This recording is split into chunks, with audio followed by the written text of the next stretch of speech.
देश में 15 अगस्त को स्वतंत्रता का महापर्व मनाया जाएगा। इस जश्न के दौरान आपको हर तरफ तिरंगा ही तिरंगा दिखेगा। हर तरफ देशभक्ति की लौ जलती हुई दिखाई देगी। हालांकि देशभक्ति के लिए एक ही दिन महत्वपूर्ण नहीं है, हर दिन महत्वपूर्ण होता है। लेकिन 15 अगस्त को देश अंग्रेजों से मुक्त हुआ था। ये दिन काफ़ी खास है। ऐसे में आपको वो दिन भी याद है जब हर घर तिरंगा अभियान मनाने की कवायद छिड़ी थी। पीएम मोदी लगातार देशवासियों को देश भर में तिरंगा फहराने की अपील कर रहे थे।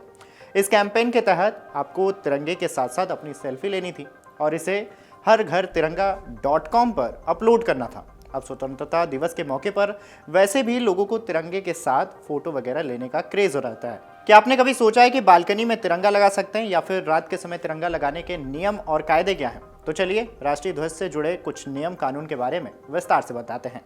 अलग अलग मामलों को लेकर जैसे देश में कानून है, वैसे ही देश में तिरंगा फहराने के भी कई कानून हैं जिनका पालन करना भी बहुत जरूरी है। आम लोग साल 2002 से पहले तक सिर्फ स्वतंत्रता दिवस या फिर गणतंत्र दिवस के दिन ही तिरंगा फहरा सकते थे।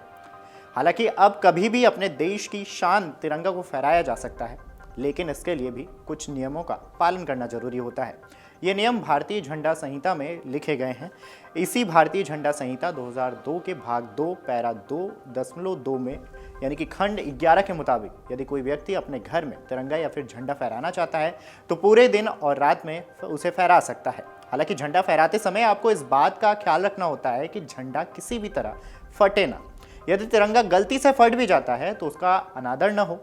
इस नियम में एक बात का भी जिक्र है कि घर में झंडा जब भी फहराया जाए तो इस बात का ख्याल रखा जाए कि झंडा खुली जगह पर लगा हो और तिरंगे से ऊपर कोई और झंडा ना हो। पहले तिरंगा झंडा सिर्फ सूर्योदय से लेकर सूर्यास्त तक के बीच फहराया जाता था, लेकिन अब रात में भी झंडा फहराने की अनुमति है। झंडे को जमीन पर कभी भी नहीं रखना चाहिए जब तक सरकारी आदेश न दिया जाए।